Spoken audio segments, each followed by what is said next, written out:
The air reeked of swamp muck and cement dust as I stood at the edge of my backyard, watching Linda Harris, the HOA president, shriek at a city inspector while her million-dollar mansion sank another inch into the mire.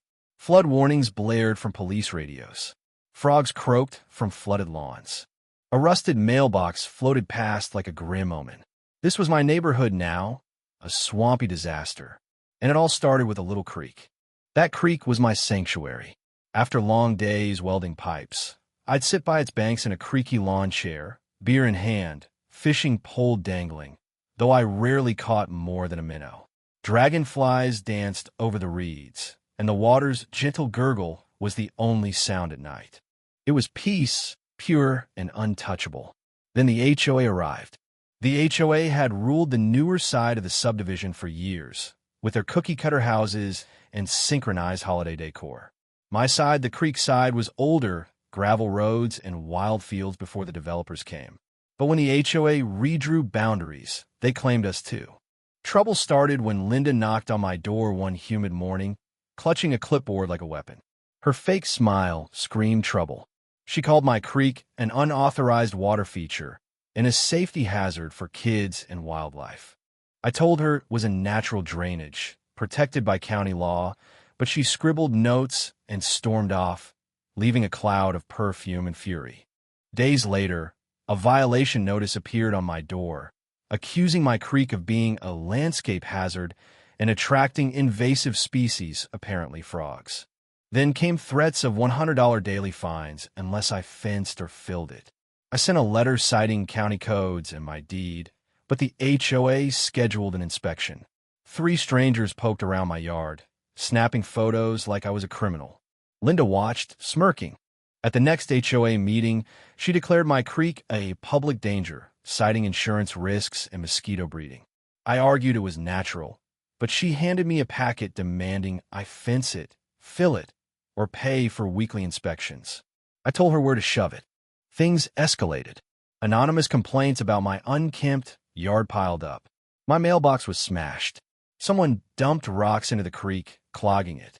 I caught Linda photographing my property from her SUV. I refused to budge, keeping the creek clear and natural. It was my land, my right. Then came the betrayal. One morning, I heard a rumble. A cement truck rolled down the alley, guided by a guy in a hard hat. Before I could stop them, they poured concrete into the creek's upper bend. I shouted, slipped in the mud, and watched helplessly as the gray sludge drowned the pebbles and reeds. Frogs fled or got trapped.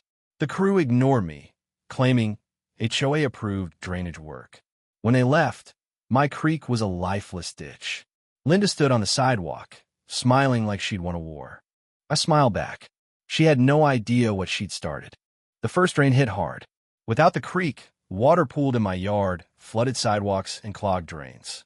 Linda watched smug as puddles grew. After 2 storms, chaos erupted.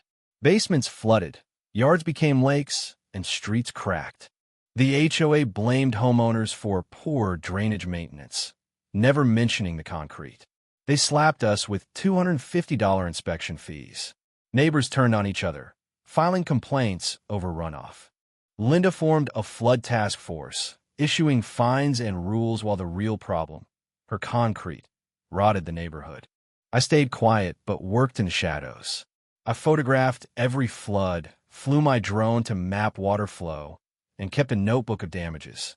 I found old documents from my grandfather, a 1952 land survey, and a 1978 county letter confirming the creek's protected status.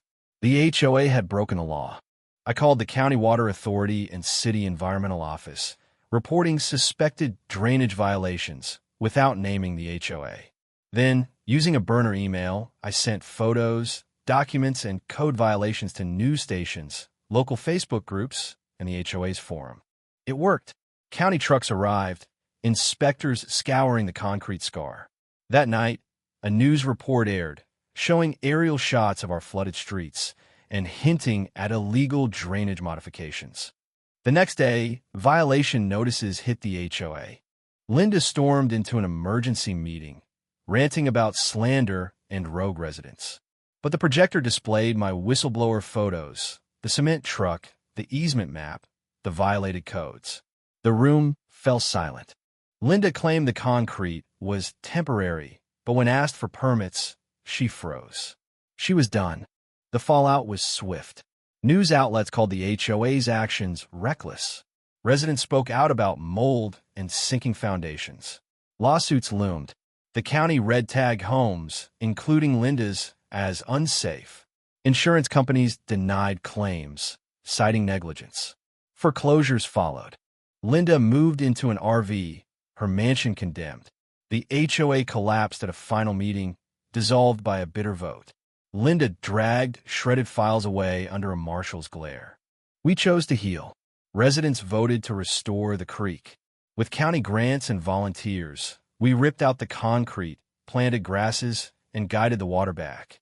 When the creek flowed again, clear and alive, I sat by it, dragonflies buzzing, frogs singing. I carved a sign. Nature always wins. Not spite, just truth. Linda left, her RV limping away. Her house sank into the swamp she'd made. New families moved in, drawn to the restored creek and thriving wetlands. They didn't ask about the past. I sit by the creek now, feeling the solid earth, knowing the land will outlast us all. Nature won, as it always does. What do you think? Was I too harsh, or did Linda deserve it? Should I have fought harder, or was patience the right call? Share your thoughts below, especially on injustice and aggression in everyday life. Take a stand, tell us your view, and let's debate.